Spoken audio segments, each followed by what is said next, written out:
Welcome to the Real News Network. I'm Paul Jay in Baltimore. Welcome to Reality Asserts Itself. We're continuing our series of interviews with Chris Hedges, and if you haven't seen the other parts, I suggest you go back and watch from part 1 forward, because then this will all make more sense. But if you don't want to, it will probably still make some sense.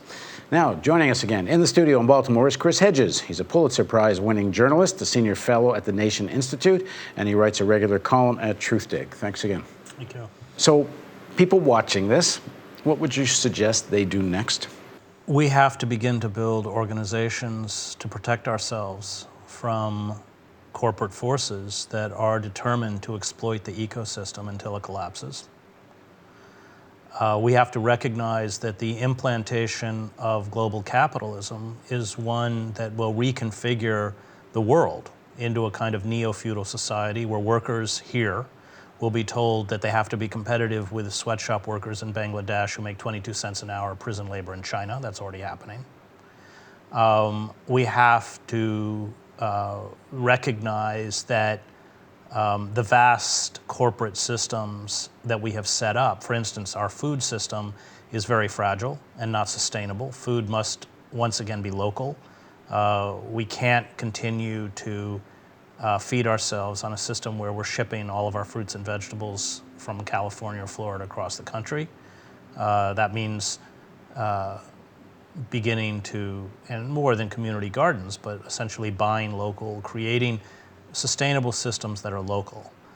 Because when things go down, the elites will withdraw into their gated compounds where they will have access to security, water, medical facilities, all sorts of things that they will deny to the rest of us. They're not going to take care of us when things go bad. And we have to begin to prepare for that. It's not a very pleasant scenario. It's not pleasant to think about, but it's survivable if we begin to respond to what's coming. As long as we remain unplugged, as long as we are checked out, which is how they want us, we're going to be left defenseless. Some of what you've suggested, people are doing.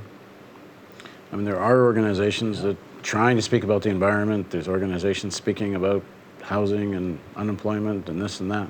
And so people still left wondering, what can I do that would make a difference to this? Because the current kind of left politics, while there's breakthroughs in certain places, you talked about Chicago teachers, and there was the rebellion in Wisconsin, big protests in Wisconsin. Things happen, and across the country, there's many more things happen than we know about. Right. And, we try to cover some of this on the Real News. We don't really have the capacity to cover all that's happening. And I think if we, because it's not getting enough coverage, and certainly the mainstream media, people think nothing's happening, and in fact, more is than a lot of us think is, but not at the scale, that would make the kind of changes that you're suggesting we need. So people are still left with what's the key link for what's next? Well, the more we create self-sustainable systems that are local, the more we sever ourselves from these corporate forces, the less we need them. And the less we need them, I mean, let's remember that 70% of the US economy is driven through consumption. The less we need them, the more we impoverish them. I mean, the goal has to be to break these corporate power. This entity that has seized control of our government, our systems of communication, our judiciary. I mean, now we're watching them eviscerate our systems of education. Anytime hedge fund managers walk into a city like Baltimore and propose charter schools, it's not because they want to teach people to read and write. It's because they know the federal government spends about $600 billion a year in education. They want it, and they're getting it. So I think that building local centers that are self-sustaining and that can create forms of community that are not dependent on these corporate forces is a political act, because these corporate forces need us to continue to consume their products and rely on their services. And the less we consume and the less we are hostage, the less we need these forces, the more independent we become. Now that has to come with a kind of political consciousness, but I think they come hand in hand, that both things, I think that as people take control once again of their own lives, that will bring a kind of consciousness, because these corporate forces, especially if they begin to feel threatened, are going to see these acts as political acts and are going to move, as we have seen corporate farming move against organic farming. They are going to move to try and destroy these forces. One of the things I don't think the left talks about very much in the United States and Canada and maybe in many countries for different reasons, they don't often talk about who owns stuff. There's a lot of talk about lack of fair distribution. There's a lot of talk about the power of the state, and all rightly so. But who owns stuff doesn't get talked about that much. And in the piece you wrote, in terms of you said this gravest mistake is not articulating a vision of what a democratic socialism might look like. Right. And you talk about nationalizing the energy companies and other kinds of things like that. Is part of what's missing is that doesn't seem to be part of the left discourse in any kind of unified way. Like, you have a big protest, there's like 30 different things get talked about in terms of demands and issues. I mean, what got the Brazilian thing going recently was very specific. It was bus fares. Right. And in Quebec, it was tuitions. Right.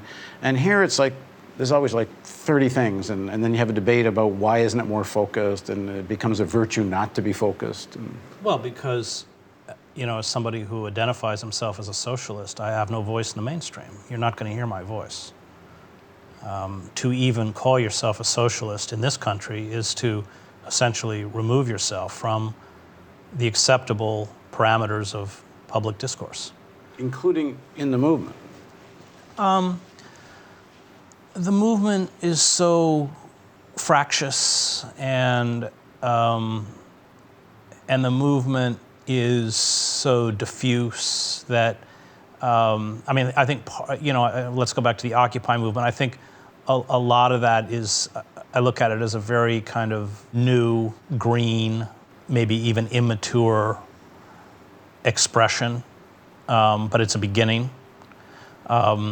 If we are going to build effective social and political movements that defy power, they're going to have to do a lot of things that were not done in Occupy, like become very disciplined and focused and delineate between what is right and wrong. I mean, part of the Occupy movement is they had that kind of bourgeois, liberal notion of tolerance. Everything is okay. Well, everything isn't okay. If we're going to build a political force that is going to counter systems of power that seek to destroy us, some things are not acceptable and some things are acceptable.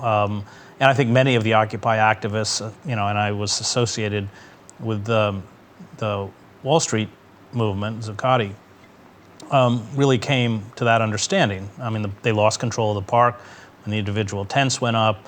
Activists were spending all night in de-escalation teams to stop fights. When the drugs came in, the cops were dropping off homeless people. They were taking people out of Rikers and dropping off it because they knew that they could overload the system to destroy it. And they did, coupled with all the infiltrations and surveillance and everything else. So we're just beginning. And I think part of that is a political maturation that begins to articulate what it is that we want. At least they know what they don't want. They don't want ExxonMobil determining our children's relationship to the environment. But that really means that we have to destroy ExxonMobil. You got to change who owns stuff. Well, you have to nationalize. You have to build an energy system that is responsive to the needs of the citizenry, not to a corporate board, which is awash in tens, if not hundreds of millions of personal wealth. And so I think that's coming. I think those questions are being asked. I think we're in this kind of strange period when the language we use to describe our economic and political system no longer matches the reality. I mean, laissez-faire capitalism. We don't live in a system of laissez-faire capitalism when the federal government bails out these institutions to the tunes of trillions of dollars and then keeps pumping out free money from the Fed and handing it to. It's not laissez-faire capitalism, and yet I'm sure that if you went to Wharton or Harvard Business School, they would still be teaching this fictional system. And we haven't yet moved into a period where the vocabulary we use to describe our reality matches that reality. And that's always a revolutionary period, because there's a disconnect between the way we speak about ourselves and the way we actually function. And that's where we are. And so we, in many ways, are searching for the words to describe what's happening to us and then to articulate another vision of where we want to go. And we haven't gotten there yet. I may be well proved wrong on this, but I think the emperor has no clothes moment is that I think the older of us who grew up in the Cold War and have all the memories of all this, we're way more hung up on the word socialism than young people are.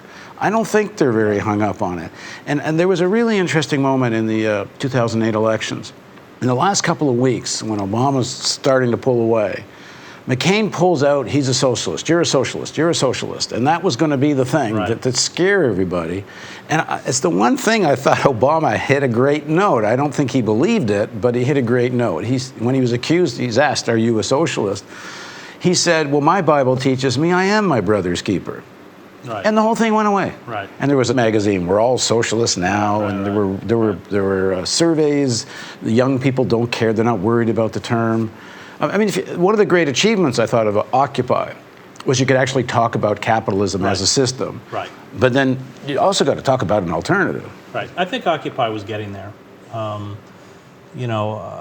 Occupy was, I like to think of it as a tactic, not a movement, in the same way that Rosa Parks gets on the bus, and it's 5 years before the Freedom Riders get on their bus. I look at Occupy like that what comes next, something will come. It will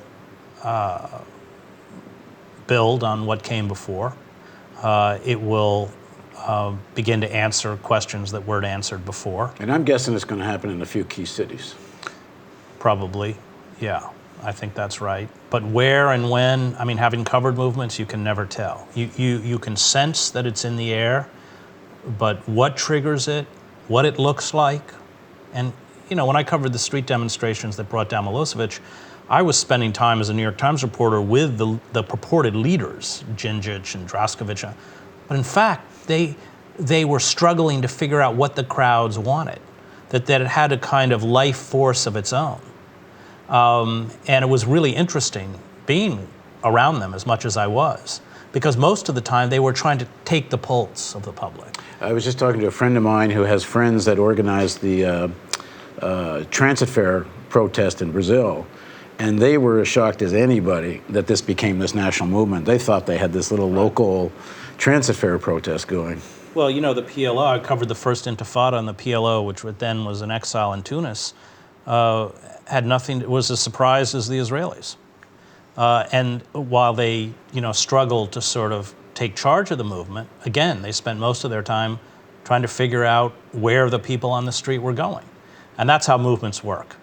And, the best leaders in uprisings can read the pulse. But that's what they're doing. That's how it will happen. And when it happens, where it happens, no one knows. Okay. In the next and final part of the interview, we're going to ask viewer questions, so join us for our next part of our interview series with Chris Hedges on the Real News Network.